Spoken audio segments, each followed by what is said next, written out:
नमस्कार साथियों, मैं सागर स्वागत करता हूं आप सभी का। तो मैं साथियों आपके लिए लेकर आ रहा हूं एक शानदार सा स्टैटिक जीके जीएस और करंट अफेयर का शानदार सेशन। तो यदि आप कर रहे हैं यूपी लेखपाल, एनटीपीसी, ग्रुप डी और उत्तर प्रदेश कांस्टेबल की तैयारी, तो आपके लिए यह सेशन बहुत ही ज्यादा शानदार होने वाला है। तो आप लोगों को क्या करना है, आप लोग आएंगे रोज क्विज मास्टर बाई एग्जामपुर पर रोज सुबह 8 बजे। Thank you. नमस्कार साथियों, मैं सागर स्वागत करता हूं आप सभी का। तो मैं साथियों आपके लिए लेकर आ रहा हूं एक शानदार सा स्टैटिक जीके जीएस और करंट अफेयर का शानदार सेशन। तो यदि आप कर रहे हैं यूपी लेखपाल, एनटीपीसी, ग्रुप डी और उत्तर प्रदेश कांस्टेबल की तैयारी, तो आपके लिए यह सेशन बहुत ही ज्यादा शानदार होने वाला है। तो आप लोगों को क्या करना है, आप लोग आएंगे रोज क्विज मास्टर बाई एग्जामपुर पर रोज सुबह 8 बजे। Thank you. नमस्कार साथियों, मैं सागर। हेलो, नमस्कार साथियों, मैं सागर स्वागत करता हूं आप सभी का आपके अपने YouTube channel quiz master by Exampur पर। तो कैसे हैं सभी लोग बताएंगे। एक बार जल्दी से आप लोग आ जाइए। बहुत बढ़िया। गुड मॉर्निंग सभी को गुड मॉर्निंग, राधे राधे सभी को, राम राम सभी को। कैसे हैं आप लोग, जल्दी से आप लोग आ जाइए, ठीक है भाई। और इसके बाद हम लोग सेशन को क्या करते हैं, शुरू करते हैं। अंजलि जी, नरदेव सिंह, बहुत बढ़िया।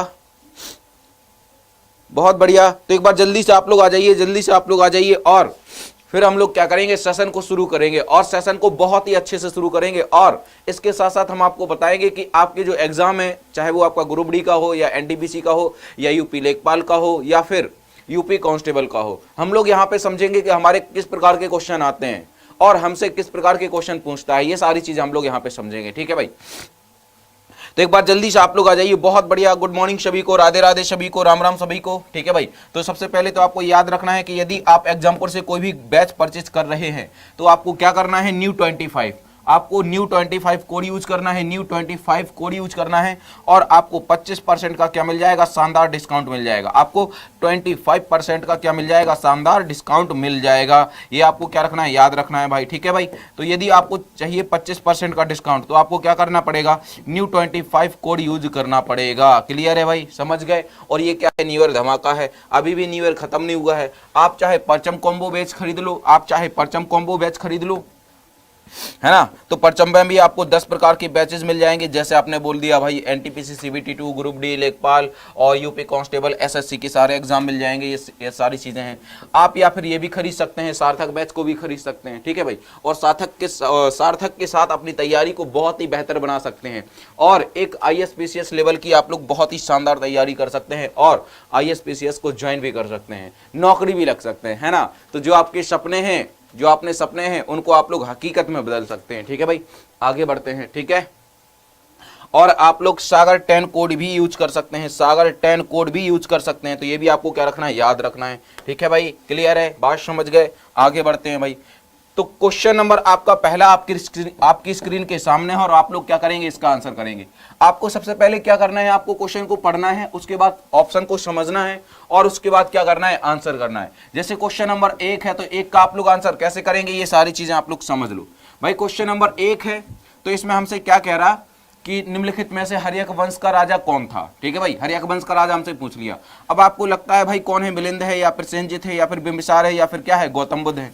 तो आपको क्या करना है, यदि आपका आंसर ए आता है तो आप लोग 1A लिखकर आंसर करेंगे, यदि आपका आंसर बी आता है तो आप लोग 1B लिखकर आंसर करेंगे, यदि आपका आंसर सी आता है तो आप लोग 1C लिखकर आंसर करेंगे और यदि आपका आंसर डी आता है तो आप लोग 1D लिखकर आंसर करेंगे।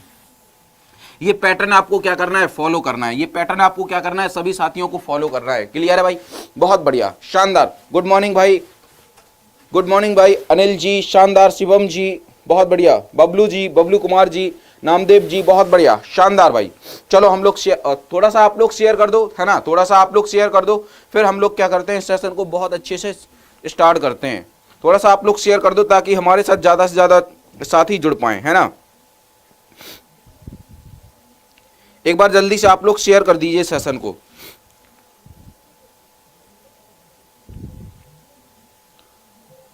और जल्दी से आप लोग बताएंगे कि आपने सेशन को शेयर किया है कि नहीं किया है। एक बार आप लोग हमें भी बता देंगे कि आपने सेशन को शेयर किया है कि नहीं किया है, फिर हम लोग थोड़ा सा आगे बढ़ते हैं, है ना। तो जल्दी से आप बताओ, जल्दी से। अंजलि जी, नामदेव जी, पूरन जी बहुत बढ़िया, पूरन जी, आलोक कुमार जी, क्या आपने सेशन को शेयर किया है? एक बार जल्दी से आप हमें बताइए, क्या आपने सेशन को शेयर किया है? बताइए जल्दी से आप हमें।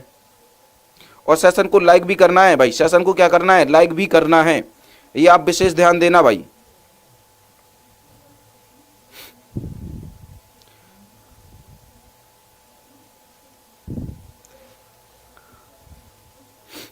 सेशन को लाइक भी कर देंगे भाई थोड़ा सा, है ना? तो ये सारी चीजें आप लोग क्या रखेंगे, ध्यान रखेंगे।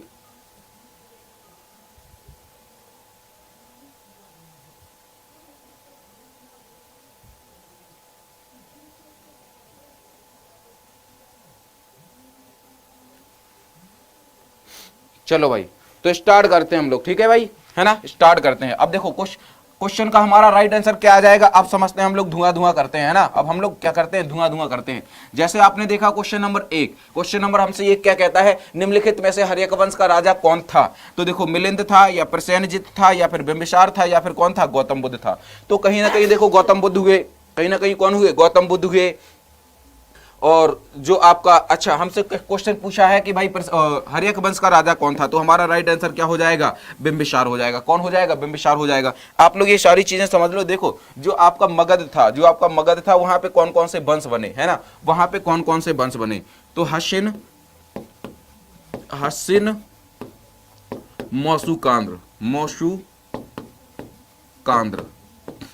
हसिन मौसूकांद्र, ये आपके क्या हो जाएंगे, वंशों ने क्या लिया, जन्म लिया। तो ये आपको क्या रखना है, याद रखना है। अब आप कहोगे सर ये हसिन मौसूकांद्र क्या है? हसिन मौसूकांद्र से हा से हो जाएगा हर्यक वंश, क्या हो जाएगा, हर्यक वंश हो जाएगा, ठीक है भाई, याद रखना।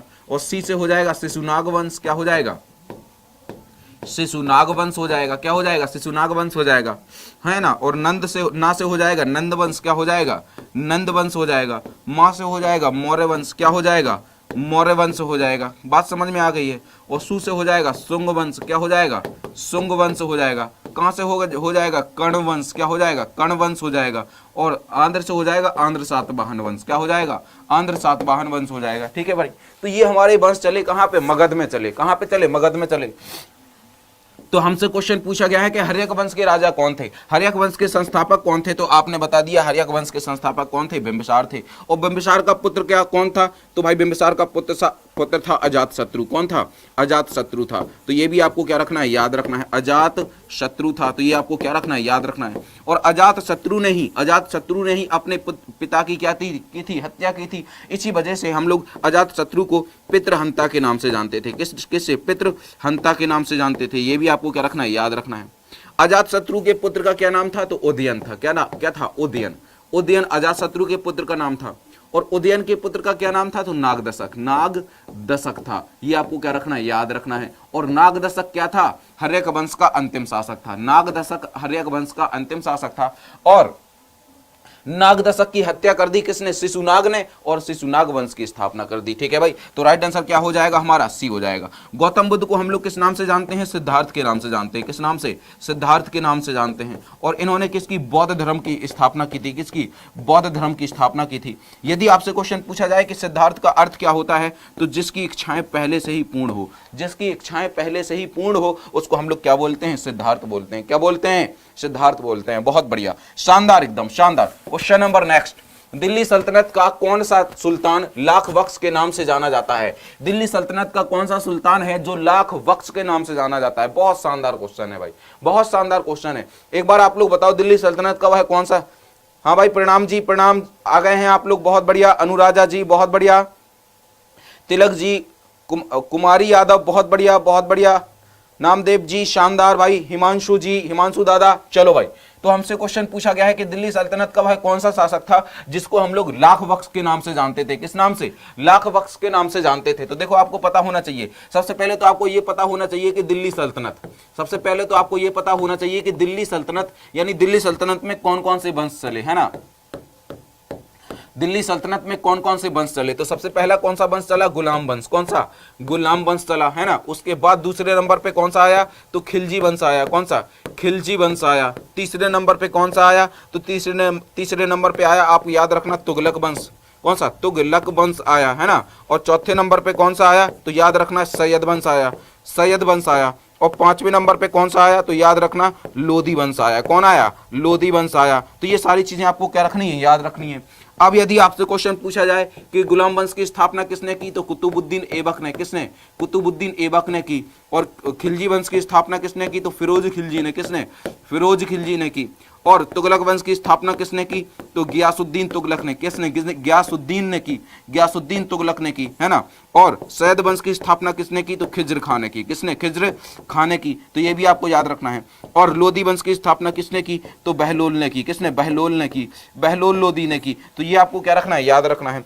अब आपसे क्वेश्चन पूछा गया है कि भाई दिल्ली सल्तनत का जो सुल्तान था वह कौन था जिसको हम लोग लाख बख्श के नाम से जानते थे, तो जो कुतुबुद्दीन ऐबक था ये लाखों का दान दिया करता था, ये गरीबों में लाखों का दान दिया करता था, इसलिए इसको हम लोग किस नाम से जानते थे, लाख बख्श के नाम से जानते थे। तो राइट आंसर क्या हो जाएगा, कुतुबुद्दीन ऐबक हो जाएगा। क्या हो जाएगा, कुतुबुद्दीन सी इज द राइट आंसर। देखो जरा, आपको ये भी ऐसे भी याद करने हैं जैसे गुल खिले तो सांस लो, गुल खिले तो सांस लो, ये आपको वंश ऐसे भी याद हो जाएंगे। तो सबको आप लोग क्या कर लेंगे, नोट कर लेंगे भाई साहब। बहुत बढ़िया, बहुत बढ़िया। और ये क्या था, लोधी वंश दिल्ली सल्तनत का अंतिम वंश था। आगे बढ़ते हैं, क्वेश्चन नंबर नेक्स्ट करते हैं हम लोग। निम्न में से कौन सी रचना संत तुलसीदास की नहीं थी। अरे भाई साहब, हमने जैसे ही क्वेश्चन को यहां तक पढ़ा, निम्न में से कौन सी रचना संत तुलसीदास की थी, और यहां पे क्या लिखा है, विनय पत्रिका। भाई साहब हमें लगा कि यार ए आंसर सही हो जाएगा, लेकिन यहां तो भाई साहब ये जल्लाद आ गया, यहां तो ये जल्लाद आ गया, नहीं तो ये हमारा क्वेश्चन गलत करवाएगा। तो देखो जरा समझते हैं भाई साहब, समझते हैं। हमसे ये क्वेश्चन पूछा है कि तुलसीदास की रचना नहीं है, तो देखो ये तो तुलसीदास की है, और ये तो तुलसीदास की है, और ये तो तुलसीदास की है, तो कौन सी नहीं है, साहित्य लहरी। कौन सी नहीं है, Sahitya Lahari is the right answer of this question, Sahitya Lahari. अब ये साहित्य लहरी किसकी हो जाएगी, साहित्य लहरी हो जाएगी सूरदास की। किसकी, सूरदास की हो जाएगी। तो ये आपको क्या रखना है, याद रखना है।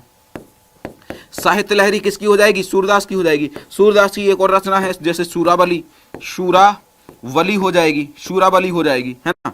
शूर सागर हो जाएगी। कौन सी हो जाएगी, शूर सागर हो जाएगी। सूरावली, सूर सागर, साहित्य लहरी, है ना।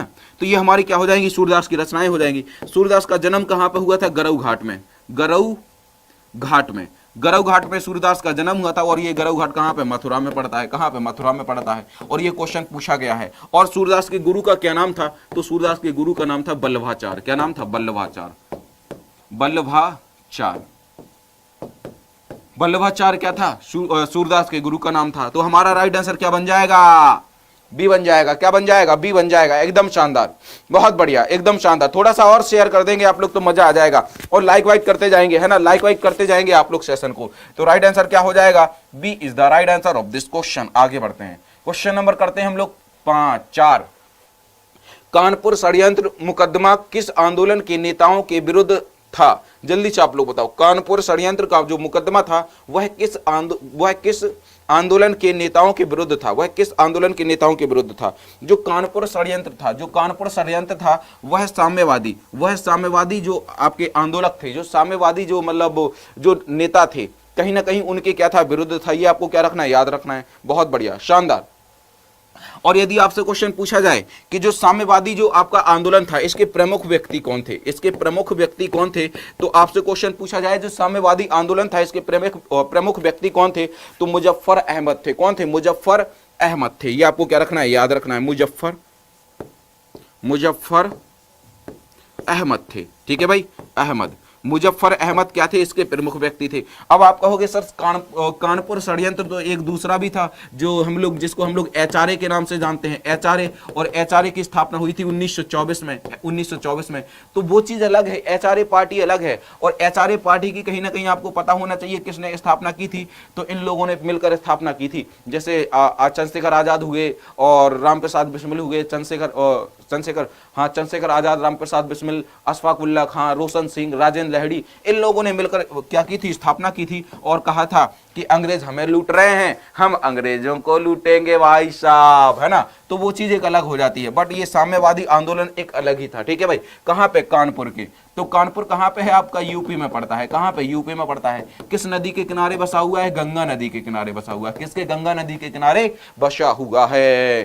शानदार, शानदार, 1924 में। आगे बढ़ते हैं, क्वेश्चन नंबर नेक्स्ट।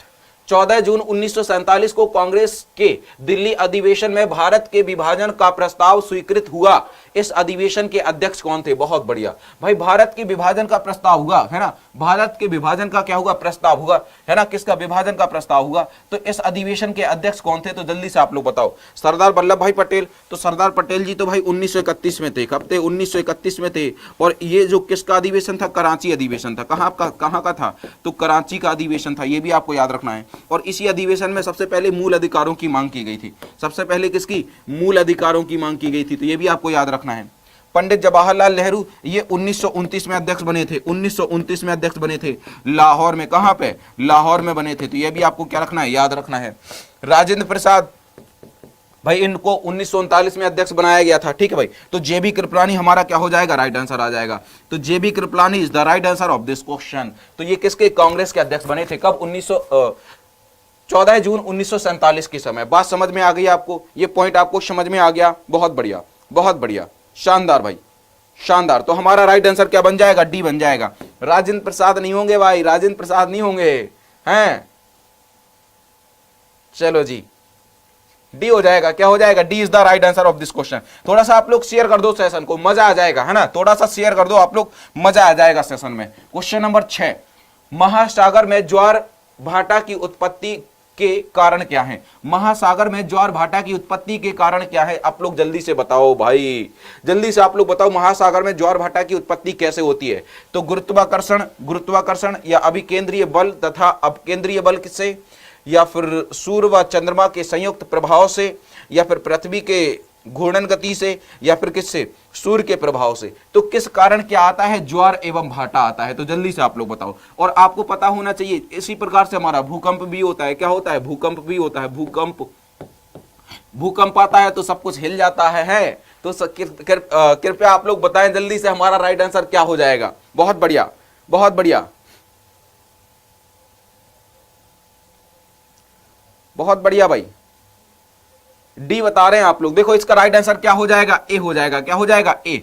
जब हमारा क्या होता है? गुरुत्वाकर्षण आपस में कार्य करता है, और अभिकेंद्रीय बल और अपकेंद्रीय बल जब ये एक साथ कार्य करते हैं तो कहीं ना कहीं क्या उत्पन्न होता है? ज्वार और भाटा उत्पन्न होता है। क्या? ज्वार और भाटा उत्पन्न होता है, जो कहां पर आते हैं? समुद्र में आते हैं। कहां पर?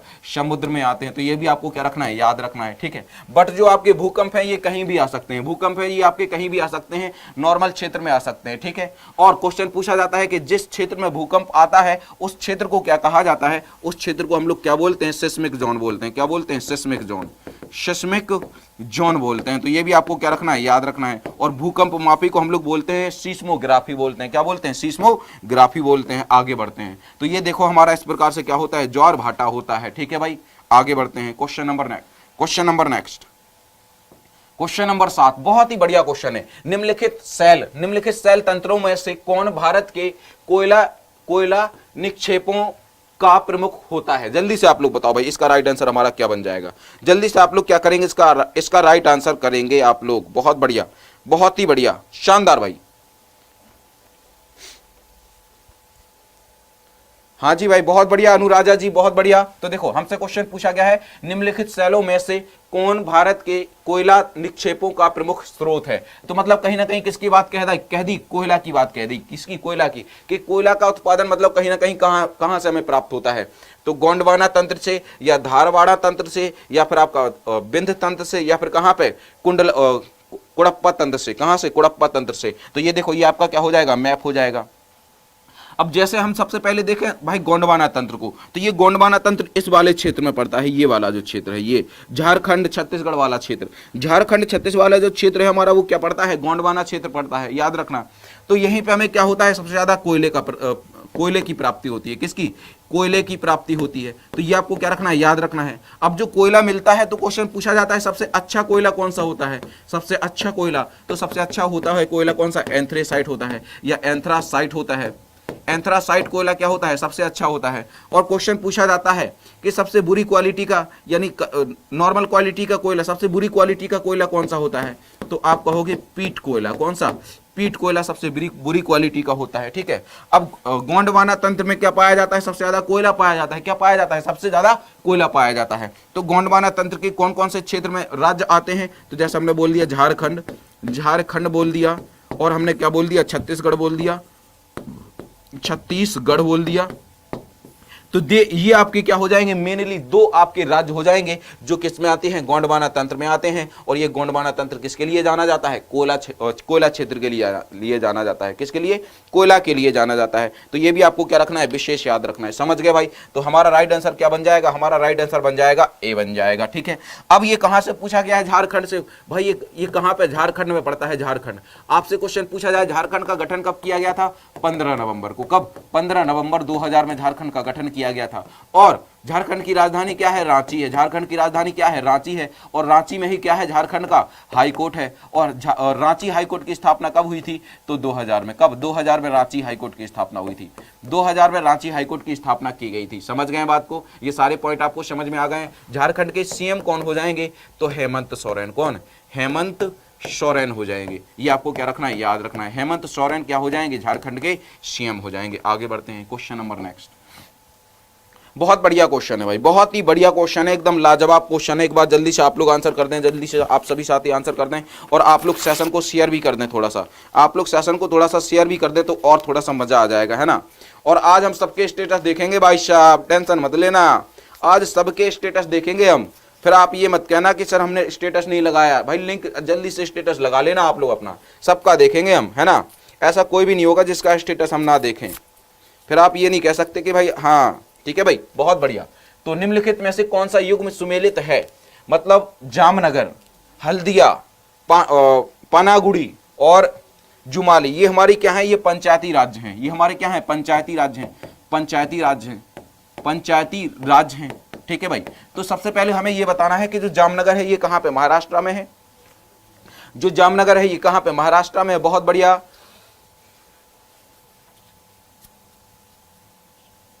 शानदार भाई, बहुत बढ़िया बहुत बढ़िया। तो जैसे आपसे क्वेश्चन पूछा जाए जो जामनगर है ये कहां पे है, गुजरात में है। तो जामनगर आपका पड़ जाएगा कहां पे, गुजरात में पड़ जाएगा, गुजरात में पड़ जाएगा।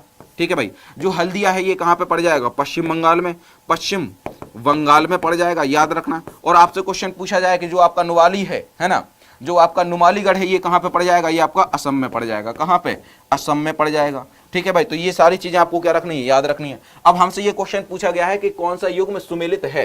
तो देखो जामनगर, जामनगर कहां पे पड़ता है, गुजरात में पड़ता है, लेकिन इसका महाराष्ट्र लिखा है तो ये तो गलत हो जाएगा। हल्दिया कहां पे पड़ता है, पश्चिम बंगाल में पड़ता है, लेकिन इसका उड़ीसा लिखा है तो ये भी गलत हो जाएगा। और पनागुड़ी कहां पे पड़ता है, तमिलनाडु में पड़ता है, ये बिल्कुल सही हो जाएगा।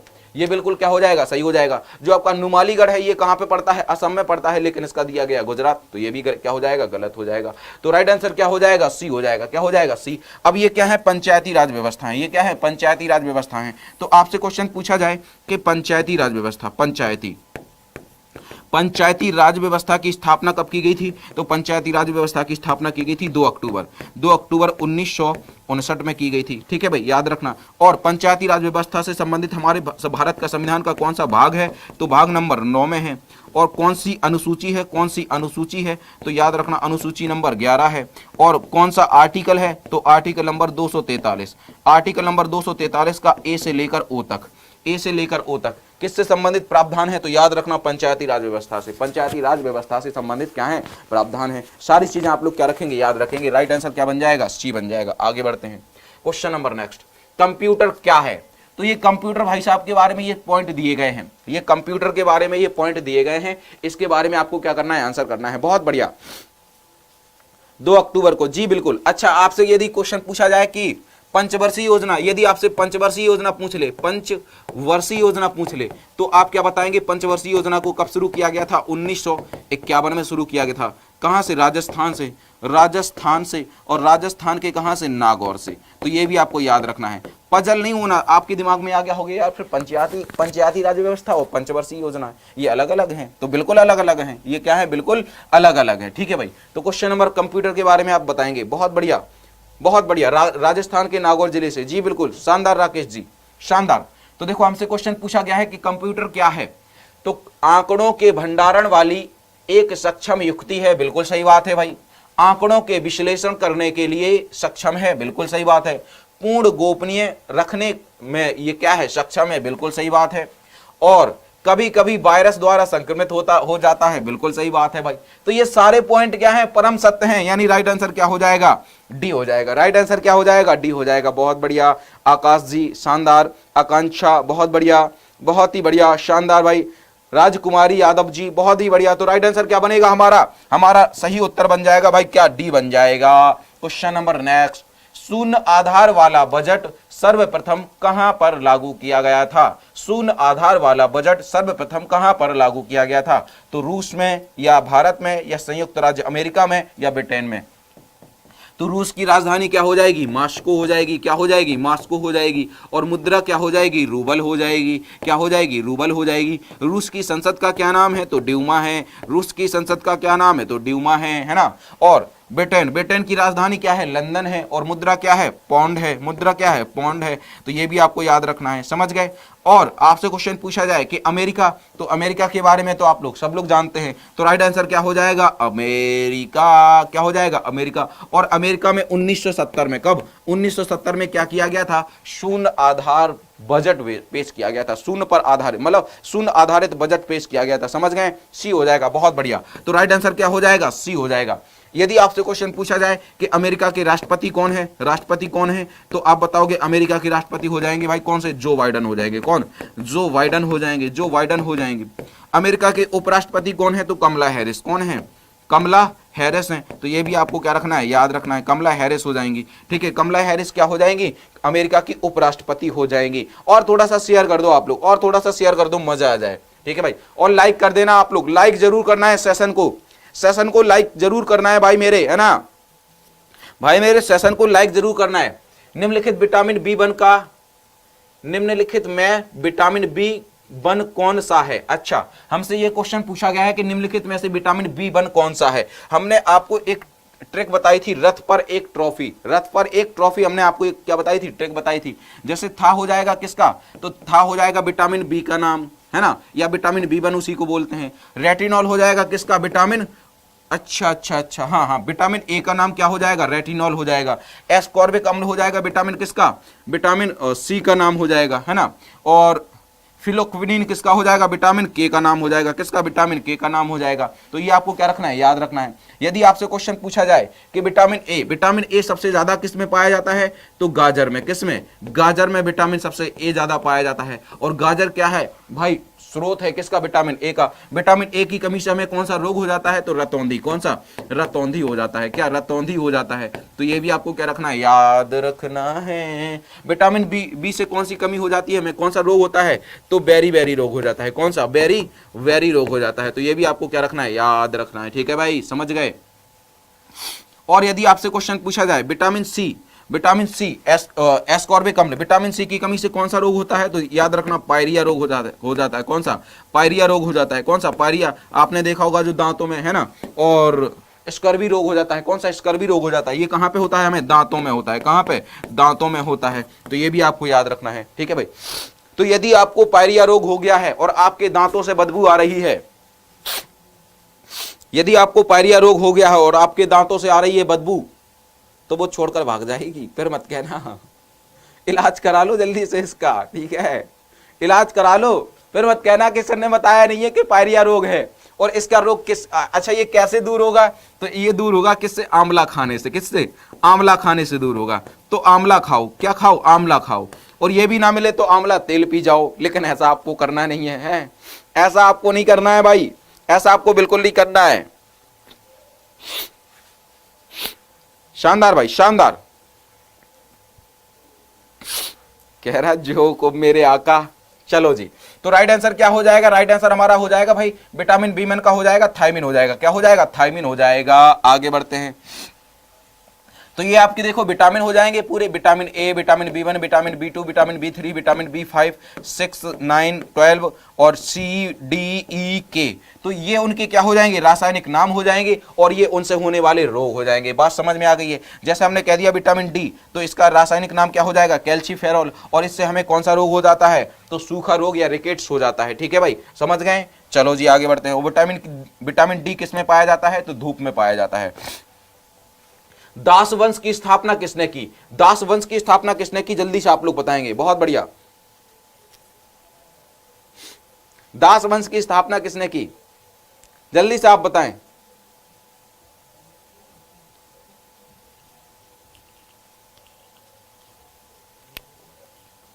शानदार भाई, शानदार। तो जल्दी से आप लोग बताएं कि दास वंश की स्थापना किसने की? दास वंश की। तो देखो, चाहे वो आपका दास वंश हो, चाहे वो आपका दास वंश हो, चाहे वो आपका गुलाम वंश हो, क्या हो? गुलाम वंश हो, है ना, चाहे वो आपका मामलूक वंश हो, मामलूक वंश हो, ये बस क्या है भाई? एक ही नाम है। ये क्या है? एक ही नाम है। तो अब आपको समझ में आ गया होगा कि दास वंश की स्थापना किसने की? कुतुबुद्दीन ऐबक ने। किसने? कुतुबुद्दीन ऐबक ने। और जब कुतुबुद्दीन ऐबक ने दास वंश की स्थापना की थी तो उस टाइम पे कैपिटल क्या थी? तो याद रखना, ये क्वेश्चन पूछा जाता है। उस टाइम पे कैपिटल थी लाहौर। क्या थी? लाहौर। लेकिन गुलाम वंश का जैसे ही राजा कौन बना? इल्तुतमिश बना। कौन बना? इल्तुतमिश बना। तो इल्तुतमिश ने क्या कर लिया? अपनी कैपिटल कहां पे स्थापित कर ली? दिल्ली में स्थापित कर ली। कहां पे? दिल्ली में स्थापित कर ली। ये भी आपको क्या रखना है? याद रखना है। तो क्वेश्चन पूछा जाता है कि गुलाम वंश की राजधानी लाहौर से दिल्ली कौन लाया? तो इल्तुतमिश लाया। और जो इल्तुतमिश था, यहां पे है नहीं है, जो इल्तुतमिश था वो कुतुबुद्दीन ऐबक का क्या था? दामाद था और गुलाम भी था। दामाद भी था और गुलाम भी था। ये भी आपको, अरे रजिया आ गई, रजिया आ गई साथियों, देखो रजिया आ गई। रजिया क्वेश्चन पूछा जाता है कि दिल्ली सल्तनत की पहली महिला शासक, पहली महिला शासक। तो आप क्या बताओगे? रजिया। क्या बताओगे? रजिया है। रजिया गुंडों में फंस गई और रजिया 1236 में क्या बनी थी? राजा बनी थी। और 1240 में इसकी क्या हो जाती है? मृत्यु हो जाती है। हैं? तो रजिया के आप हमें जल्दी से प्रेमी का नाम बता दो। किसका? रजिया के जल्दी से आप हमें प्रेमी का नाम बता दो। हैं? रजिया गुंडों में फंस गई भाई साहब। हाँ जी, दास वंश की स्थापना कुतुबुद्दीन ऐबक ने की थी। बिल्कुल सही, आप कह रहे हो 1206 में। बिल्कुल सही। तो 1206 में दास वंश की स्थापना हुई थी और कुतुबुद्दीन ऐबक की मृत्यु 1210 में हो गई थी। किसमें? 1210 में हो जाती है। 1210 में कुतुबुद्दीन ऐबक की मृत्यु हो जाती है पोलो गेम खेलते हुए। पोलो गेम खेलते हुए। और पोलो में 4 खिलाड़ी होते हैं। पोलो में कितने? 4 खिलाड़ी होते हैं। पोलो गेम घोड़े पे बैठकर खेला जाता है। किस पर? घोड़े पे बैठकर खेला जाता है। तो ये भी आपको क्या रखना है? याद रखना है। बहुत बढ़िया। रजिया सुल्तान, हाँ जी, आ गई रजिया आ गई। तो इसके प्रेमी का क्या नाम था? याकूत खान। क्या भाई साहब, बुरा मान जाएगी, रजिया है, बुरा मान जाएगी। फिर मेरे सपने में आएगी, कहे ऐसी तलवार लेगी इतनी बड़ी, कहेगी अबे दुष्यंत, अबे सागर, तू मेरा नाम लेता है क्लास में बच्चों के सामने, चल खड़ा हो जा। ऐसा कहेगी फिर रजिया। यार गलत हो जाएगा यार, ये बात तो फिर गलत हो जाएगी भाई साहब। है तो राइट आंसर क्या हो जाएगा हमारा? सी हो जाएगा। क्या हो जाएगा? सी हो जाएगा। तो ये देखो कुछ आपके शासक हो जाएंगे गुलाम वंश के। बस आपको ये याद रखना है कि जो आराम शाह था वो 1210 में ही राजा बना था और 1210 में ही उसकी मृत्यु हो गई थी। 1210 में ही उसकी मृत्यु हो गई थी। ठीक है, आपको याद रखना है। फिर 1210 में कौन बना था राजा? तो ये इल्तुतमिश बना था, जो 1236 तक रहा था। कब तक? 1236 तक रहा था। ठीक है, हाँ जी, याकूत खान। आगे बढ़ते हैं, आगे बढ़ते हैं भाई। Question number next. Hindustan socialist Republican association, Hindustan socialist Republican association की स्थापना किसके द्वारा की गई थी? जल्दी आप बताओ भाई। जयप्रकाश नारायण के द्वारा, या फिर भगत सिंह के द्वारा, या सुभाष चंद्र बोस के द्वारा, या विनय दामोदर सावरकर के द्वारा, या फिर किसके? विनय दामोदर सावरकर के द्वारा। तो जल्दी से आप लोग बताओ। हाँ जी, बहुत बढ़िया, शानदार। तो देखो जरा, हिंदुस्तान सोशलिस्ट रिपब्लिकन एसोसिएशन, जो पहले HRA थी, HRA यानी हिंदुस्तान रिपब्लिकन एसोसिएशन, इसकी स्थापना कानपुर में 1924 में की गई थी। कानपुर में 1924 में की गई थी। फिर इसी को अपडेट करके, इसी को मॉडिफाई करके हमने क्या कर दिया? HSRA यानी हिंदुस्तान सोशलिस्ट रिपब्लिकन एसोसिएशन कर दिया। और इसकी स्थापना कहां पे कर दी? इसकी स्थापना हुई थी दिल्ली के फिरोज शाह कोटला मैदान में हुई थी। कब? 1928 में हुई थी। कब? 1928 में हुई थी। किसने की थी? भगत सिंह। भगत सिंह और चंद्रशेखर आजाद इन लोगों ने मिलकर की थी। ये आपको क्या रखना है? याद रखना है। तो अब यहाँ पे चंद्रशेखर आजाद तो है नहीं है, तो राइट आंसर क्या आ जाएगा? भगत सिंह आ जाएगा। क्या आ जाएगा? भगत सिंह आ जाएगा। बहुत बढ़िया। तो ये सारी चीजें आपको क्या रखनी है? याद रखनी है। अब भगत सिंह का कहना था कि जब क्रांति होती है तो क्रांतिकारी राजा, जब क्रांति होती है तो क्रांतिकारी माना जाता है। मैं इष्ट भी लिखना चाहूं तो इंकलाब लिख जाता है। अरे भाई साहब, और आज भाई साहब कुछ भी कर लो, वो इंकलाब लिखेगा तो इक्स लिख जाएगा। आज का ये दौर है, आज का ये जमाना है। आज का ये दौर है और आज का ये क्या है, जमाना है, ये आपको क्या रखना है, याद रखना है भाई। तो राइट आंसर हमारा क्या हो जाएगा, बी हो जाएगा। भगत सिंह कहते हैं कि इंकलाब जिंदाबाद, और इंकलाब जिंदाबाद का जो नारा है वो किसने लिखा है, तो भाई जल्दी से आप लोग बताओ, मोहम्मद इकबाल ने लिखा है। किसने, मोहम्मद इकबाल ने लिखा है। तो राइट आंसर क्या हो जाएगा, बी हो जाएगा। निम्न धातुओं में से कौन सी धातु आयरन क्लोराइड से लोहे का विस्थापन करती है, आयरन क्लोराइड से लोहे का विस्थापन करती है, तो जस्ता या चांदी या टिन या फिर क्या, सीसा। अब ये किस पर डिपेंड करता है, तो ये विद्युत रासायनिक श्रेणी पर, किस पर, विद्युत रासायनिक विद्युत रासायनिक श्रेणी पर डिपेंड करती है। ये आपको क्या रखना है, याद रखना है। अब जो हमारी विद्युत रासायनिक श्रेणी होती है, जो हमारी विद्युत रासायनिक श्रेणी होती है, हमारे उसमें तत्व होते हैं, हमारे उसमें क्या होते हैं, तत्व होते हैं। जैसे हमने ए बोल दिया, बी बोल दिया, सी बोल दिया, डी बोल दिया, ई बोल दिया, ये हमारे क्या है, सपोज दैट तत्व हैं, ठीक है। तो जो तत्व जितने ऊपर होगा, जो तत्व जितने ऊपर होगा उसकी क्रियाशीलता क्या होगी, अधिक होगी। ये आपको क्या रखना है, याद रखना है। जो तत्व जितने ऊपर होगा उसकी क्रियाशीलता सबसे ज्यादा अधिक होगी, तो सबसे ज्यादा क्रियाशीलता किसकी होगी, ए की होगी, और सबसे कम क्रियाशीलता किसकी होगी, ई की होगी। बात समझ में आ गई है। तो जो नीचे तत्व होगा उसको हम आसानी से भगा देंगे। जैसे हमने बोल दिया हम यहाँ पे हैं, ठीक है, एक यहाँ से लाइन लगी है, एक यहाँ पे लाइन लगी है, यहाँ पे ये सब बालक बैठे हैं, ये सब क्या बैठे हैं, बालक बैठे हैं। अब ये जो बीच में बालक बैठा है इसकी क्रियाशीलता कम है, इसके अंदर कम शक्ति है, तो कोई ज्यादा शक्ति वाला आएगा और इसको यहां से उठा के उधर बैठा देगा और खुद बैठ जाएगा। ऐसा होगा कि नहीं होगा, ऐसे होता है, इसमें भी ऐसे होता है, ठीक है। तो अब इसमें ये हमसे ये कह रहा कि निम्नलिखित में से कौन सी धातु आयरन क्लोराइड में लोहे का विस्थापन करती है, तो लोहे को हटा देती है आयरन क्लोराइड से, और जस्ता क्या ले लेता है, भाग ले लेता है उसकी जगह। क्यों, क्योंकि जस्ते की क्रियाशीलता अधिक होती है, जस्ते की क्रियाशीलता अधिक होती है। ये देखो, ये आपकी क्या हो जाएगी भाई, ये आपकी आवर्त वो आपकी विद्युत रासायनिक श्रेणी हो जाएगी। सबसे ऊपर क्या है, पोटेशियम, फिर उसके बाद Na हो जाएगा, उसके बाद कैल्शियम हो जाएगा, उसके बाद मैग्नीशियम हो जाएगा, उसके बाद एल्यूमिनियम हो जाएगा, उसके बाद Zn हो जाएगा, और उसके बाद क्या हो जाएगा, Fe हो जाएगा, उसके बाद Pb हो जाएगा, है ना, उसके बाद H हो जाएगा, और उसके बाद क्या हो जाएगा, Cu हो जाएगा, उसके बाद Hg हो जाएगा, और उसके बाद Ag हो जाएगा, और सबसे नीचे हो जाएगा Au, यानी गोल्ड हो जाएगा। तो सबसे कम क्रियाशीलता किसकी होती है, गोल्ड की होती है। आप कहोगे सोने की होती है सबसे कम क्रियाशीलता, किसकी, सोने की होती है। तो ये भी आपको याद रखना है, सोने की क्रियाशीलता सबसे कम होती है, और सबसे अधिक किसकी होती है, तो पोटेशियम की, किसकी, पोटेशियम की होती है सबसे अधिक क्रियाशीलता। तो ये आपको क्या रखना है, याद रखना है। समझ गए बात को। अब देखो इसमें क्या कह रहा था कि आयरन को आयरन क्लोराइड से हटा देता है, और कौन बैठ जाता है, जिंक बैठ जाता है। तो जिंक क्या करेगा, आयरन को विस्थापित कर देगा, Fe को विस्थापित कर देगा। क्यों, क्योंकि देखो आयरन से ऊपर क्या है, जिंक है, तो आयरन से अधिक क्रियाशीलता किसकी होगी, जिंक की होगी। बात समझ में आ गई आपको, बहुत बढ़िया, ये समझना बहुत ज्यादा जरूरी है, ठीक है। आगे बढ़ते हैं। ब्लैक होल के सिद्धांत को प्रतिपादित किया, जल्दी से आप बताओ भाई, ब्लैक होल के सिद्धांत को किसने प्रतिपादित किया, एस चंद्रशेखर ने, या फिर सीवी रमन ने, या फिर एच खुराना ने, या फिर किसने, आरजेबी कृपलानी ने, या फिर किसने, आरजेबी कृपलानी ने। बहुत बढ़िया। एक बार थोड़ा सा शेयर कर दो यार, एक बार थोड़ा सा शेयर कर दो। और देखो आपको याद रखना है कि जो मेरी रोज क्लास होती है, वो 8 AM पर होती है, 8 बजे होती है। तो आपको रोज आना है इसी टाइम पे, ठीक है भाई। और इसी प्रकार के आपको क्वेश्चन करने हैं, इसी प्रकार के आपको क्या करने हैं, क्वेश्चन करने हैं। तो एस चंद्रशेखर थे या फिर कौन थे, तो देखो कौन हो जाएंगे भाई, ब्लैक होल का जो सिद्धांत दिया वो किसने दिया, एस चंद्रशेखर ने दिया। समझ गए। अब जो ब्लैक होल होते हैं ये कहाँ होते हैं, जो ब्लैक होल होते हैं ये हमारे सूर्य में होते हैं। कहाँ पे, सूर्य में होते हैं। तो इन्होंने बताया है, और आपको पता होना चाहिए, जैसे हमारा ये एक सूर्य है, तो सूर्य में क्या होता है, hydrogen plus helium. Hydrogen plus helium की जब क्रिया होती है तो क्या बनती है, ऊष्मा बनती है। क्या बनती है, ऊष्मा बनती है। तो अब ये जब ऊष्मा बन जाएगी तो ऐसा थोड़ी ना है कि ये ऊष्मा ठंडी नहीं होगी, ऊष्मा ठंडी भी होती है। अब ये ऊष्मा क्या होगी, ठंडी हो जाएगी, और जब ये ठंडी हो जाएगी तो काले काले से जो धब्बे दिखाई देते हैं, जो हमें सूर्य के अंदर काले काले से धब्बे दिखाई देते हैं, वही क्या कहलाते हैं, ब्लैक होल कहलाते हैं। क्या कहलाते हैं, ब्लैक होल कहलाते हैं। समझ गए, बहुत बढ़िया। राइट आंसर क्या हो जाएगा, ए हो जाएगा। पास्चुराइजेशन एक प्रक्रिया है, इसमें क्या होता है, जल्दी से आप बताएं। पास्चुराइजेशन एक क्रिया है, इसमें क्या होता है।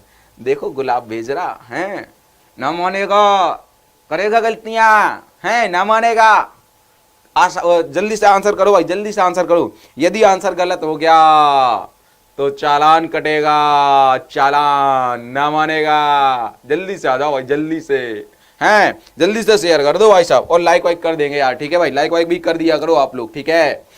हाँ, तो पाश्चराइजेशन, पाश्चराइजेशन एक प्रक्रिया है। इसमें क्या होता है, इसमें दूध को 8 घंटे तक गर्म किया जाता है। बिल्कुल नहीं, बिल्कुल नहीं, गलत आंसर है। दूध को पहले बहुत देर तक गर्म किया जाता है और फिर निश्चित समय में ठंडा कर लिया जाता है। तो ये हमारा क्या हो जाएगा, राइट आंसर हो जाएगा। अब ये जो पाश्चराइजेशन है, इसकी प्रक्रिया किसने बताई थी, तो लुई पाश्चर ने। किसने, लुई पाश्चर ने, लुई पाश्चर ने। तो ये आपको क्या रखना है, याद रखना है, लुई पाश्चर ने क्या बताई थी, ये प्रक्रिया बताई थी। यानी पाश्चराइजेशन के जो जनक हैं वो कौन है, लुई पाश्चर है। ये भी आपको याद रखना है। किससे संबंधित है, तो दूध से संबंधित है। यदि आपसे क्वेश्चन पूछा जाए कि भाई दूध में कौन सा अम्ल पाया जाता है, तो लैक्टिक अम्ल पाया जाता है। कौन सा, लैक्टिक अम्ल पाया जाता है, लैक्टिक अम्ल पाया जाता है। और क्वेश्चन पूछा जाता है कि दूध की शुद्धता किससे मापते हैं, दूध की शुद्धता किससे मापते हैं, तो लैक्टोमीटर से। किससे, लैक्टोमीटर से। ये भी आपको क्या रखना है, याद रखना है, लैक्टोमीटर से मापते हैं, है ना। दूध की शुद्धता हम लोग किससे, लैक्टोमीटर से मापते हैं।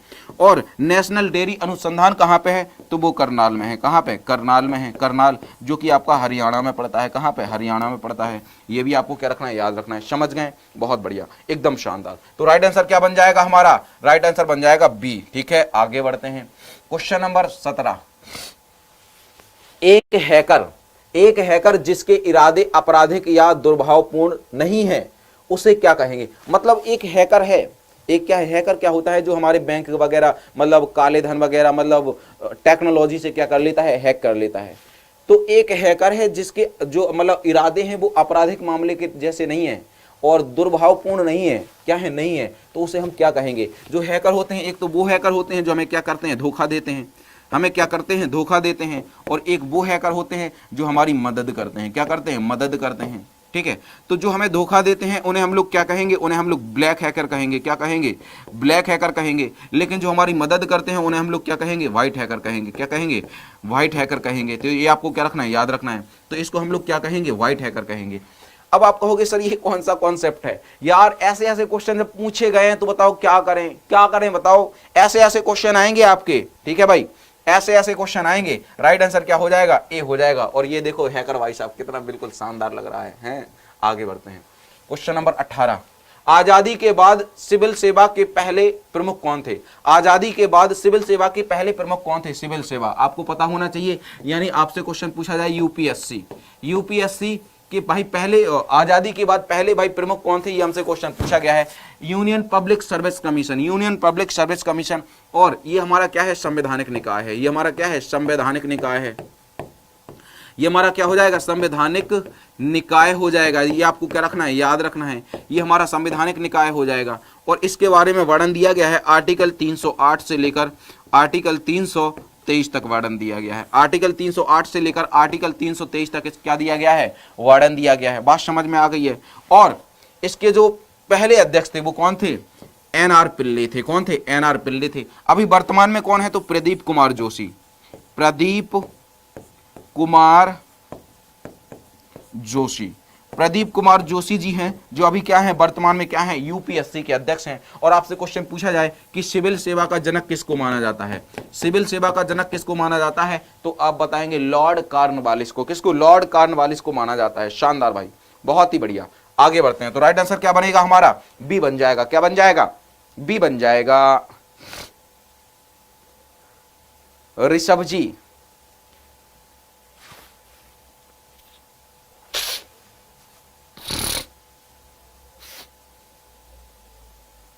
शानदार, आगे बढ़ते हैं, question number next, question number अगला। तो निम्नलिखित अधिनियमों को उनके बढ़ते कालक्रम के अनुसार सजाइए। मतलब कौन सा अधिनियम कब आया, कौन सा अधिनियम कब नहीं आया, तो ये इसके अनुसार हमें क्या करना है, उनके बढ़ते कालक्रम के अनुसार क्या करना है, सजाना है। तो एक बार जल्दी से आप लोग इनको पढ़ लेंगे और उनके अनुसार क्या करेंगे, आंसर करेंगे, ठीक है भाई। तो मानव अधिकार संरक्षण एक्ट ये कब आया, तो ये आया था भाई, याद रखना 1993 में आया था। कब आया था, 1993 में आया था, याद हो गया भाई। सूचना का अधिकार अधिनियम, सूचना का अधिकार नियम ये कब आया था, तो ये 2005 में आया था। कब आया था, तो 2005 में आया था, नोट कर लेंगे। दहेज प्रतिषेध अधिनियम, दहेज प्रतिषेध अधिनियम ये कब आया था? तो ये 1961 में आया था। कब? 1961 में आया था। और बच्चों को निःशुल्क शिक्षा, बच्चों को निःशुल्क शिक्षा देना, बच्चों को क्या देना? निःशुल्क शिक्षा देना, बच्चों को निःशुल्क शिक्षा और अनिवार्य शिक्षा का अधिकार देना। ये अधिनियम कब आया था? तो ये आया था 2002 में। कब? 2002 में आया था। अब समझो जरा, हमसे ये क्वेश्चन पूछा गया है कि अधिनियमों के कालक्रम के अनुसार बढ़ते क्रम में लिखो। तो सबसे पहले कौन आया था? सबसे पहले तो यही आया था, है ना, राइट? सबसे पहले तो यही आया था। तो इसका मतलब है सबसे पहले क्या होना चाहिए? आर होना चाहिए। सबसे पहले आर, आर इधर है और आर इधर भी है, यानी तो मतलब हमारा या तो ए होगा या तो डी आंसर होगा, ठीक है। और सबसे बाद में कौन सा होना चाहिए? सबसे बड़ा, यानी देखो सबसे बाद में ये वाला होना चाहिए, क्योंकि देखो ये 2005 में आया, इसके बाद इनमें से कोई आया ही नहीं है। देखो सबसे बाद में यही आया, तो सबसे लास्ट में क्या होना चाहिए? क्यू होना चाहिए। तो सबसे लास्ट में क्यू इधर है और क्यू इधर नहीं है, तो ए तो कट जाएगा, राइट आंसर क्या बन जाएगा? डी बन जाएगा। अब बात समझ में आ गई आपको? डी, बहुत बढ़िया ऋषभ जी, डी आंसर हमारा क्या हो जाएगा? राइट आंसर हो जाएगा। D is the right answer of this question. आगे बढ़ते हैं। आप कहोगे सर ऐसे क्वेश्चन भी पूछेगा क्या? अरे भाई साहब, अब वो वाला टाइम चला गया जब वो डायरेक्ट लुसेंट से क्वेश्चन देता था और पेपर में छापता था। कंपटीशन इतना बढ़ गया है बाबा कि पूछो मत। है कंपटीशन का भाई साहब, जिसको अब क्या बताएं भाई साहब, हमें ऐसे तैयारी करनी है जी जान से, ऐसे तैयारी करनी है जी जान से। हाँ जी, बिल्कुल सही। तो क्वेश्चन हम आप लोग करेंगे, हाँ जी आप लोग करेंगे भाई कैबिनेट। अब हमें यह बताना है निम्नलिखित उच्चतम से निम्नतम पद कालक्रम सजाइए। मतलब ये हमारे क्या है? पद हैं, जैसे कैबिनेट सचिव और कलेक्टर और संभागीय आयुक्त, और ये क्या हो जाएंगे? हमारे प्रमुख सचिव हो जाएंगे। तो ये हमारे क्या है? पद हैं। तो हमसे ये पूछा गया है कि उच्चतम से निम्नतम सजाइए। तो सबसे पहले ऊपर करना चाहिए, सबसे आगे ऊपर वाला पद रहेगा, फिर उसके बाद छोटा, उससे छोटा, उससे छोटा, और सबसे लास्ट में सबसे छोटा पद रहेगा। तो बहुत ही शानदार क्वेश्चन है, जल्दी से आप लोग बताओ। देखो सबसे आगे, सबसे जो बड़ा पद होता है वो क्या होता है? पहले नंबर पे आ जाएगा भाई क्या?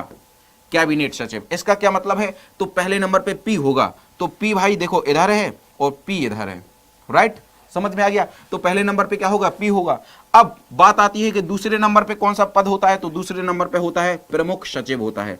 दूसरे नंबर पे एस होना चाहिए, तो दूसरे नंबर पे यहां पे भी एस है, दूसरे नंबर पे यहां पे भी एस है, ठीक है भाई, कह दिया। तीसरे नंबर पे कौन सा पद होता है? तो तीसरे नंबर पे होता है संभागीय आयुक्त, संभागीय आयुक्त, यानी आर तीसरे नंबर पे आएगा। तो तीसरे नंबर पे आर इधर है और इधर क्यू है, तो राइट आंसर क्या हो जाएगा? सी हो जाएगा, है ना। और चौथे नंबर पे ये कलेक्टर आ जाएगा। कलेक्टर सबसे छोटा पद हो जाएगा, कलेक्टर सबसे छोटा पद हो जाएगा। समझ गया? बहुत बढ़िया। तो राइट आंसर क्या बन जाएगा? सी बन जाएगा। और इन पदों को आप लोग समझ जाएंगे। कुछ भी पूछा जा सकता है आपसे, आप ये नहीं कह सकते हो कि हमसे ये नहीं पूछा जाएगा। अरे लाले, ये क्वेश्चन पूछे जाएंगे, ये क्वेश्चन पूछे जाएंगे। भारत ने 2030 तक ओजोन परत को हानि पहुंचाने वाली एक ग्रीन हाउस गैस को समाप्त करने की योजना बनाई है। इस गैस का नाम क्या है? तो भारत ने एक गैस का निर्माण किया है, भारत ने एक गैस का निर्माण किया है और कहा है कि 2030 तक जो गैसें ओजोन परत को भाई हानि पहुंचाती हैं, उन गैसों को हम समाप्ति कर देंगे, उन गैसों को समाप्ति कर देंगे। तो कौन सी गैस बनाई है? मीथेन को हम लोग क्या बोलते हैं? मार्स गैस बोलते हैं। क्या बोलते हैं? मार्स गैस बोलते हैं। तो ये भी आपको क्या रखना है? याद रखना है। या हाइड्रोफ्लोरोकार्बन यानी HFC-23, या आपका कार्बन डाइऑक्साइड, तो ये तो होगा नहीं। या CFC, ये कहां से निकलता है? हमारे फ्रिज से निकलता है। कहां से? फ्रिज से निकलता है। तो वह कौन सी गैस हो जाएगी? HFC-23, ये हमारी क्या हो जाएगी? गैस हो जाएगी। यानी हाइड्रोक्लोरोफ्लोरोकार्बन क्या हो जाएगा? हाइड्रोक्लोरोफ्लोरोकार्बन हो जाएगा। तो हमारा राइट आंसर क्या हो जाएगा? बी हो जाएगा। क्या हो जाएगा? बी हो जाएगा। बहुत बढ़िया। तो B is the right answer of this question. अब किसके बारे में पूछा है भाई? ओजोन के बारे में क्वेश्चन पूछा जाए कि जो आपका ओजोन है, क्वेश्चन पूछा जाए कि जो आपका ओजोन परत है, जो ओजोन परत है ये धरती से कितनी ऊपर है? तो भाई 25 से 30 किलोमीटर के मध्य, 25 से 30 किलोमीटर के मध्य है। और ओजोन दिवस कब मनाया जाता है? तो 16 सितंबर को, 16 सितंबर को ओजोन दिवस मनाया जाता है। ओजोन का फॉर्मूला क्या होता है? तो O3 होता है। क्या होता है? O3 ओजोन का फॉर्मूला होता है। समझ गए बात को? बहुत बढ़िया, शानदार। तो हमारा राइट आंसर क्या बन जाएगा? बी बन जाएगा। आगे बढ़ते हैं। अविश्वास प्रस्ताव के विषय में इनमें से कौन सा सही है? भाई साहब फिर आ गया यार पी और क्यू वाला क्वेश्चन है, फिर आ गया पी और क्यू वाला क्वेश्चन। अविश्वास प्रस्ताव के विषय में कौन सा कथन सही है? तो देखो अविश्वास, सबसे पहले तो आपको यह पता होना चाहिए कि अविश्वास प्रस्ताव कहां पे पेश किया जाता है, तो लोकसभा में पेश किया जाता है। और लोकसभा किसके प्रति उत्तरदायी होता है? तो मंत्री परिषद के। किसके? मंत्री परिषद के। बस आ गया आंसर, यहीं से आंसर आ गया। देखो यह केवल लोकसभा में पेश किया जाता है, बिल्कुल सही बात है। और यह केवल मंत्री परिषद के खिलाफ होता है, बिल्कुल सही बात है। तो दोनों पॉइंट हमारे क्या हो जाएंगे? सही हो जाएंगे। और जब ये अविश्वास प्रस्ताव पास हो जाएगा तो पूरा का पूरा मंत्री परिषद त्याग पत्र दे देगा, और पूरा का पूरा मंत्री परिषद त्याग पत्र दे देगा तो लोकसभा भंग हो जाएगी। समझ गए? तो राइट आंसर क्या हो जाएगा भाई? दोनों सही है। क्या हो जाएगा? ये हो जाएगा, बी हो जाएगा। दोनों सही है, ठीक है। क्या हो जाएगा? दोनों सही है। हाँ जी, तो कह रहा डी होगा, है ना मानेगा। क्या हो जाएगा भाई? बी हो जाएगा। क्या हो जाएगा? बी हो जाएगा। बहुत ही बढ़िया, बहुत बढ़िया। राइट आंसर बी हो जाएगा। आगे बढ़ते हैं, question number next. Uttar Pradesh का भदोही जिला मुख्य रूप से किस उद्योग के लिए प्रसिद्ध है? तो उत्तर प्रदेश का भदोही जिला मुख्य रूप से किसके? कालीन के लिए प्रसिद्ध है। किसके? कालीन के लिए प्रसिद्ध है। अब आप कहोगे कालीन क्या होती है? तो जो आपकी ये देखो, ये आपकी इस प्रकार से कालीन होती है और इनको घरों में बिछाई जाती है। किसमें? घरों में बिछाई जाती है, तो इसको हम लोग कालीन बोलते हैं, जिसके लिए कौन भाई? भदोही जिला प्रसिद्ध है। यदि आपसे क्वेश्चन पूछा जाए कि अलीगढ़ किसके लिए प्रसिद्ध है? अलीगढ़ किसके लिए प्रसिद्ध है? तो आप बताओगे तालों के लिए प्रसिद्ध है, तालों के लिए। आपसे क्वेश्चन पूछा जाए फिरोजाबाद किसके लिए प्रसिद्ध है? फिरोजाबाद किसके लिए प्रसिद्ध है? तो याद रखना कांच के लिए, कांच की चूड़ियों के लिए, है ना, याद रखना है। आपसे क्वेश्चन पूछा जाए कि भाई महोबा किसके लिए प्रसिद्ध है? महोबा, तो महोबा किसके लिए प्रसिद्ध है? तो पान के लिए प्रसिद्ध है। किसके? पान के लिए प्रसिद्ध है। आपसे क्वेश्चन पूछा जाए बनारस किसके लिए प्रसिद्ध है? बनारस किसके लिए प्रसिद्ध है? तो अमरूद के लिए। किसके? अमरूद के लिए प्रसिद्ध है ना, ये भी आपको याद रखना है। आपको ये क्वेश्चन पूछा जाए कन्नौज किसके लिए प्रसिद्ध है? कन्नौज, तो कन्नौज भाई साहब इत्र के लिए प्रसिद्ध है। किसके? इत्र के लिए प्रसिद्ध है, ये भी आपको याद रखना है। आपसे क्वेश्चन पूछा जाए मेरठ किसके लिए प्रसिद्ध है? मेरठ, तो मेरठ भाई साहब याद रखना और कैंची के लिए प्रसिद्ध है। किसके? कैंची के लिए प्रसिद्ध है। तो रामपुर किसके लिए प्रसिद्ध है? रामपुर किसके लिए प्रसिद्ध है? रामपुर चाकू के लिए प्रसिद्ध है। किसके? चाकू के लिए प्रसिद्ध है। ये आपको क्या रखना है? याद रखना है। मुरादाबाद किसके लिए प्रसिद्ध है? मुरादाबाद किसके लिए प्रसिद्ध है? तो याद रखना मुरादाबाद पीतल के लिए प्रसिद्ध है। किसके? पीतल के लिए प्रसिद्ध है। तो ये सारी चीजें आपको क्या रखनी है? याद रखनी है। समझ गए बात को? बिल्कुल सही। तो इन सभी आप लोग जिलों को क्या कर लेंगे? याद कर लेंगे। और सभी के सभी जिले किसके हैं? यूपी के हैं। ये सभी के सभी जिले किसके हैं? यूपी के हैं। तो ये हमारी कालीन हो जाएगी। WHO ने 2020 को कौन सा वर्ष घोषित किया था? तो WHO ने 2020 को कौन सा वर्ष घोषित किया था? बहुत ही शानदार क्वेश्चन है, जल्दी से आप लोग क्या करेंगे? अच्छा, इसका आपको आंसर करना है कमेंट बॉक्स में।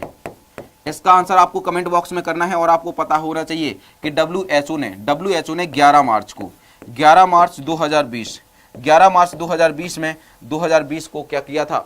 कोरोना वायरस को महामारी घोषित किया था, है ना, महामारी घोषित किया था। उसी प्रकार से WHO ने 2020 को ही क्या घोषित कर दिया? जल्दी से आप लोग क्या करेंगे? हमें कमेंट बॉक्स में आंसर बताएंगे। इसका आप लोग हमें क्या करेंगे? कमेंट बॉक्स में आंसर बताएंगे। बहुत बढ़िया। कालीन के लिए तो मिर्जापुर भी प्रसिद्ध है। सॉरी, हाँ जी, बिल्कुल सही, बिल्कुल सही। भदोही भी प्रसिद्ध है। क्या है? भदोही भी प्रसिद्ध है। तो ऐसा नहीं है कि एक चीज के लिए दो जिले प्रसिद्ध नहीं हो सकते हैं, ठीक है भाई, समझ रहे हैं? तो आज के लिए हम लोग इतना ही रखते हैं। बकाया इसका आंसर आप लोग जितने लोग भाई सब सी आंसर दे रहे हैं, चालान कट रहा, लंबा वाला चालान कटेगा भाई साहब, अब ना मानेंगे, हैं चालान कटेगा। बहुत बढ़िया। तो आज के लिए हम लोग इतना ही रखते हैं। बकाया आप लोग पढ़ते रहिए, मुस्कुराते रहिए और मेहनत करते रहिए। और आप लोग इस क्वेश्चन का आंसर आप लोग किसमें देंगे? कमेंट बॉक्स में आप लोग जरूर बताएंगे। और आपको याद ये रखना है कि आपको क्या करना है, आपको एक पॉइंट और याद रखना है कि देखो, आपको पता होना चाहिए कि 14 जनवरी को किसको? 14 जनवरी को भाई बर्थडे है किसका? विवेक सर का। 14 जनवरी को भाई बर्थडे है विवेक सर का। तो विवेक सर का कहना यह है कि यदि आप 14 जनवरी से पहले www.testwale.com इस पर आप लोग जल्दी से जल्दी अपने आप को रजिस्टर कर लेते हैं तो बहुत अच्छी बात है। और यदि आप 14 तारीख से पहले इस पर अपना रजिस्ट्रेशन कर लेंगे तो आपको 6 महीने का जो फ्री वो टेस्ट सीरीज है वो आपको फ्री दे दी जाएगी। और यदि आपने नहीं किया तो फिर आपके भाई क्या लगेंगे, पैसे लगेंगे। तो जल्दी से जाओ और www.testwale.com पर अपने आप को रजिस्टर्ड कर लो। और जब आप रजिस्टर्ड कर लोगे तो 6 महीने तक आप लोग क्या लगा पाएंगे, फ्री टेस्ट सीरीज लगा पाएंगे। ठीक है भाई, तो आज के लिए इतना ही। बकाया आप लोग कमेंट बॉक्स में जरूर बताना कि सेशन आपको कैसा लगा है, और सारी चीजें भी आप लोग लिखेंगे। तो अंत में फिर से सभी साथियों को फिर से एक बार जय हिंद। हमें कलम से क्रांति, जय एग्जामपुर, कर भी जय एग्जामपुर। स्वागत करता हूं आप सभी का। तो मैं साथियों आपके लिए लेकर आ रहा हूं एक शानदार सा स्टैटिक जीके जीएस और करंट अफेयर का शानदार सेशन। तो यदि आप कर रहे हैं यूपी लेखपाल, एनटीपीसी, ग्रुप डी और उत्तर प्रदेश कांस्टेबल की तैयारी, तो आपके लिए यह सेशन बहुत ही ज्यादा शानदार होने वाला है। तो आप लोगों को क्या करना है, आप लोग आएंगे रोज क्विज मास्टर भाई एग्जामपुर पर रोज सुबह 8 बजे। Thank you. नमस्कार साथियों, मैं सागर